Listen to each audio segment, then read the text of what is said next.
Welcome back to our channel. Today we are going to explain the poem Exposure, written in 1975 by an Irish poet, Seamus Heaney. Seamus Heaney और इस poem का थोड़ा सा background हम देख लेते हैं। तो ये आयरलैंड से बिलोंग करते हैं और आयरलैंड के अंदर उस टाइम पे काफ़ी ज़्यादा कन्फ्लिक्ट चल रहे थे, जैसे आयरलैंड और इंग्लैंड के दरमियान में।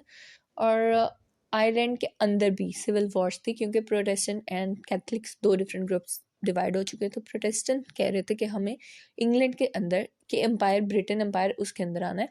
लेकिन जो कैथलिक्स थे वो कह रहे थे नहीं, हमें एज एन इंडिपेंडेंट कंट्री जो है वो रूल करना है, हमें एज एन इंडिपेंडेंट स्टेट रहना है। तो नॉर्दर्न आयरलैंड के अंदर सेमस हेनी भी रहते, तो बहुत ज़्यादा कन्फ्लिक्ट्स वगैरह स्टार्ट हो गए। तो उसके बाद और जो पोइट्स होते हैं तो वो काफ़ी इमोशनल और थोड़े सेंसिटिव से होते हैं। तो so he migrated to the south Ireland, और वहीं की ये पोइम है, वहीं पे उन्होंने ये मतलब लिखी है।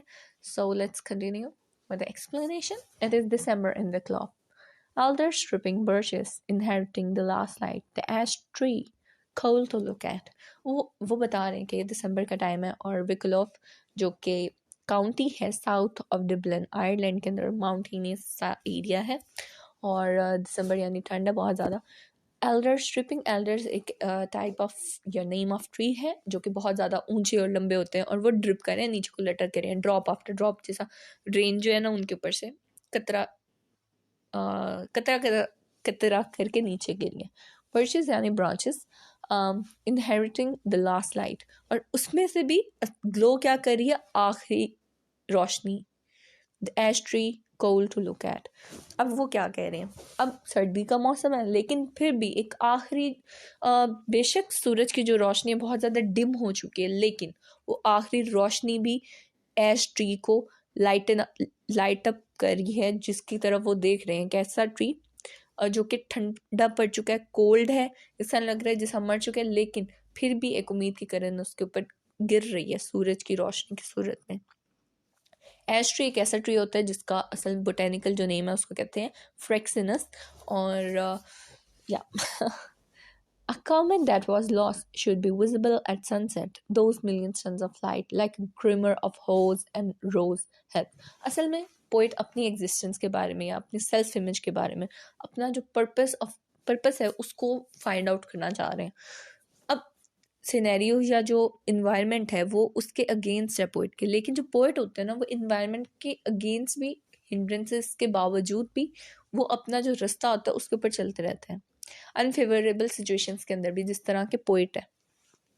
दिसंबर है, इतनी ज़्यादा ठंड है, सूरज नहीं है, कोई मतलब गर्माहट नहीं है, वार्मथ नहीं मिल रही है, लेकिन वो फिर भी वहाँ पे वॉक कर रहे हैं, फिर रहे हैं वो वहाँ पे। और वो क्या कह रहे हैं कि अपने आप को वो एज अ फॉलिंग स्टार सब कह रहे हैं कि अ कॉमेट का मतलब होता है फॉलिंग स्टार, वो जो कि गुम हो चुका है, कॉमेट गुम हो चुका है, should be visible at sunset. अब क्योंकि सूरज है, अब रोशनी है, लेकिन वो जो फॉलिंग स्टार है अभी वो नुमाया नहीं हो रहा क्योंकि वो सूरज की खुद की रोशनी इतनी ज़्यादा होती है।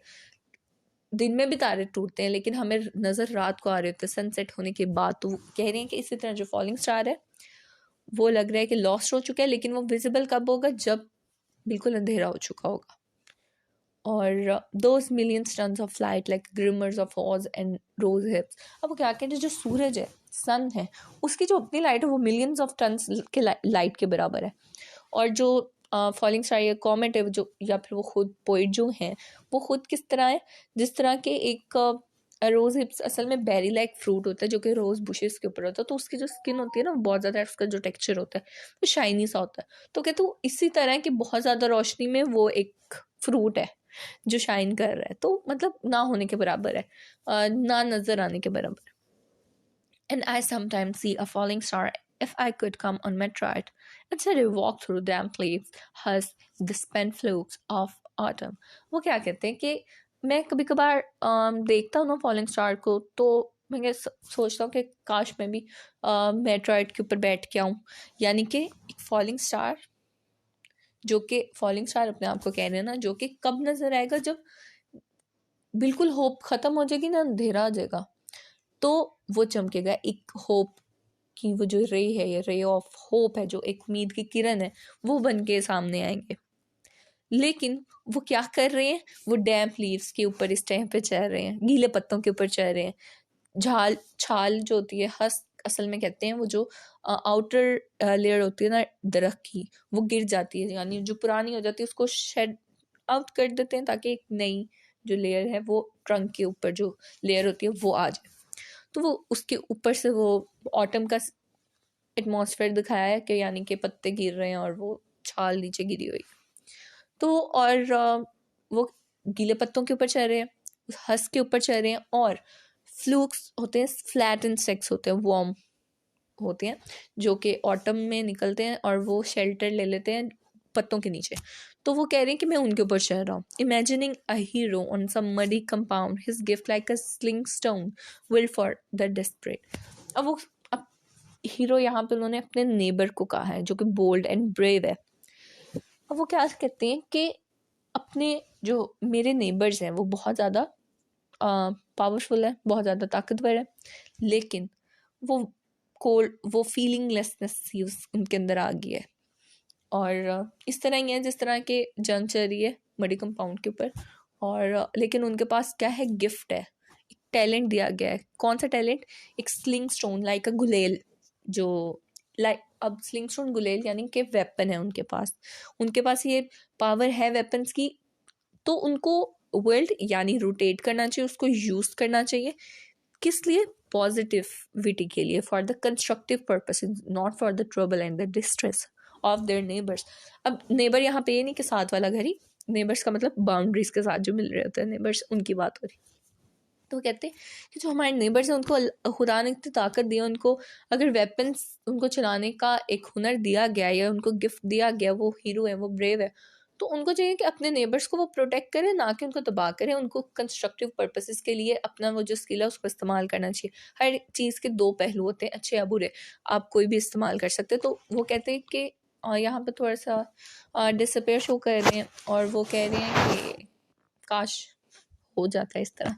इमेजिन कर रहे हैं, how did I and up like this? I often think of my friends' beautiful prismatic counseling and the envious brains of some who hate me. अब वो क्वेश्चन कर रहे हैं अपने आप, ही इज एक्चुअली वंडरिंग कि वो इस हालत में कैसे आ गए, उन्होंने सब कुछ कैसे ख़त्म कर दिया? क्या उन्होंने जो नॉर्थ साइड से वो कन्फ्लिक्ट से वो साउथ की तरफ आए हैं, वो उन्होंने क्या सही किया? शायद वो अपना रोल भी अदा कर सकते हैं। फिर वो कहते हैं कि मैं अक्सर सोचता हूँ मेरे दोस्त जिनकी अपनी वो जो काउंसलिंग मेरी करते थे, मुझे हेल्प आउट करते थे, एक सही रास्ता दिखाते थे, एक प्रिज्म की तरह। एक प्रिज्म में असल में ना सूरज की रोशनी पड़े तो वो 7 जो रेनबो कलर्स हैं उसके अंदर डिवाइड कर देती है उस एक रे को। तो उसी तरह जो उनके दोस्त हैं उनकी काउंसलिंग करते और उनको कलरफुल एस्पेक्ट्स दिखाते थे और प्रोडक्टिव होता था उनके लिए।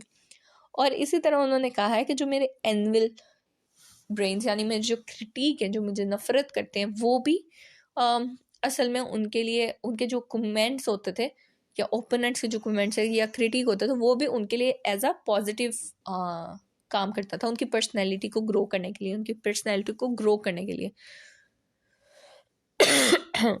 तो एनविल का मतलब होता है एक ऐसी जगह जिसके ऊपर असल में ब्लैक स्मिथ रख के हथौड़ा मारता है, तो वो वाला एरिया। तो यानी कि एनविल ब्रेन्स यानी जो उनके क्रिटिक्स या जो ओपोनेंट्स होते हैं। And I said going and when my responsibility ट्रिस्टिया for what? For the year, for the people, for what is said behind backs. कहते कि मैं जब बैठता हूँ तो मैं एम ही बैठा एनालाइज कर ही जा रहा हूँ, कॉन्टेम्पलेट और गहरी सोच के ऊपर, बहुत ज़्यादा गहरी सोच पे अपने ऊपर बोझ डाली जा रहा हूँ। माई रिस्पॉन्सिबल ट्रिस्टिया यानी मेरी जो असल में रिस्पॉन्सिबिलिटी है उसके उनकी अपनी पोइट्री। असल में ट्रिस्टिया एक बुक थी जो कि ओविड ने लिखी थी, तो उन्होंने उससे रेफर किया कि मेरी जो अपना वर्क है, जो मेरी पोइट्री है, वो किस लिए, उसका क्या पर्पस है? वो कानों के लिए यानी वो म्यूज़िक सुनने के लिए, वो लोगों की बेटरमेंट के लिए, या फिर for what is said behind backs, या फिर उस चीज़ के लिए कि रिकॉर्ड रहे कि क्या कहा गया है उसकी बैक के ऊपर। Rain comes down through the elders, its low conductive voices mutter about the letdowns and erosions, and yet each drop recalls. अब वो क्या कह रहे हैं? एल्डर्स हमने देखा था बड़े बड़े दरख्त है, रेन ड्रॉप्स जो बारिश के कतरे हैं वो आहिस्ता आहिस्ता जब ऊपर से नीचे तक आते हैं ना, वो आहिस्ता आहिस्ता गिरते गिरते बड़ी लो कंडक्टिव वॉइसेस, यानी कि एक अकूस्टिक सी बड़ी मधुर सी अच्छी सी आवाज़ बन जाती है। और जो कि विस्पर इस तरह करते स्लोली नीचे आ रही है, but about let down and erosions, failure and loss के बारे में। And yet each drop recalls, हर कतरा बड़े अच्छे से नीचे गिर के और वो एक अच्छी सी अच्छा सा साउंड क्रिएट कर देता है। वो कहते हैं इसी तरह वो अपनी पोइट्री से असल में इसको रिलेट करें कि मेरी भी पोइट्री ऐसी है जो कि आहिस्ता आहिस्ता नीचे गिर के वो अच्छे से और कंस्ट्रक्टिव सी और वो वॉइस और म्यूजिक जनरेट करिए। The diamond absolutes, and yet each drop recall the diamond absolutes. हर जो कतरा है मेरी जो पोइट्री शायरी है उसका एक एक जो लफ्ज़ है, एक एक वर्ष है, वो इसी तरह जिस तरह के मुकम्मल सच होता है, मुकम्मल एक डायमंड की तरह, एक प्योर डायमंड एब्सोल्यूटली या डेफिनेटली जो वैल्यू रखता है, डायमंड की वैल्यू रखता है। I am neither internee nor informer, an inner emigre grown long haired and thoughtful about करनी। अब वो क्या करें, ना मैं इंटर्नी हूँ, यानी मैं ना पॉलिटिकल प्रिजनर हूँ, ऐसा प्रिजनर जिसको ट्रायल्स की फॉर्म में रखा जाता है इंटर्नी कैंप के अंदर, वॉर स्पेशली सिचुएशंस होती हैं तब। तो कहते ना मैं इंटर्नी हूँ, ना ही मैं इन्फॉर्मर हूँ, यानी मैं स्पाई भी नहीं हूँ जो कि मुखबर होता है, यानी एक ख़बर दूसरे तक अब लीक कर देना खबरें, तो मैं स्पाई भी नहीं हूँ। और एन वो खुद अब पोइट क्या है, वो कहते हैं कि इनर एमिग्रे है, माइग्रेटेड पर्सन है जो कि मूव किया है, जिसके लंबे बाल हैं, एक थॉटफुल उसकी सोच है, थिंक करता है, सोचता है। एंड वुड करनी लाइक अ लाइट आर्म के मतलब मिडल एजेस के अंदर असल में यूज़ होती थी लकड़ी की बनी हुई वो वेपन से। तो escape फ्रॉम द मैसेकेयर, एक ऐसी वुड करनी हूँ जो कि मैसेकेयर्स में से भाग आया हूँ, ठीक है। नॉर्थ आयरलैंड के अंदर लड़ाई झगड़ी किलिंग हो रही थी, सीरीज ऑफ किलिंग हो रही थी, जिस तरह कि इनकी जो पोइम है दूसरी दिस मॉर्निंग फ्रॉम अ देवी मोटिवे, उस हमने उसको भी एक्सप्लेन किया, तो अगर आप उसको सुनेंगे तो वो थोड़ा सा ज़्यादा क्लियर होगा कि नॉर्थ इंग्लैंड में किस किस तरह मैसेकेयर्स हो रहे थे। तो सीरीज ऑफ किलिंग थी वहाँ पे। तो पोइट वहाँ से एस्केप करें, वहाँ से निकल आए, भाग गए। Taking protective colouring from bole and bark, feeling every wind that blows. तो उन्होंने असल में प्रोटेक्शन ले लिए नेचर के अंदर, फॉरेस्ट के अंदर, वुड के अंदर। और बोल का मतलब होता है ट्रंक, बार्क होती है जो आउटर कवरिंग होती है ना बोल की, ट्रंक की, उसको कहा जाता है बार्क। तो वो कहते हैं कि मैंने इसके अंदर प्रोटेक्शन ले लिया, और इस तरह लग रहा है जो विंड है, हवा है, उसका हर झोंका आके उनके ऊपर अटैक कर रहा है, उनको पॉइंट आउट कर रहा है, या फिर उनके अंदर जो स्पार्क है उसको जगा रहा है। Who blowing up these sparks for their meagre heat have missed the once in a lifetime potent the comet's pulsing rose।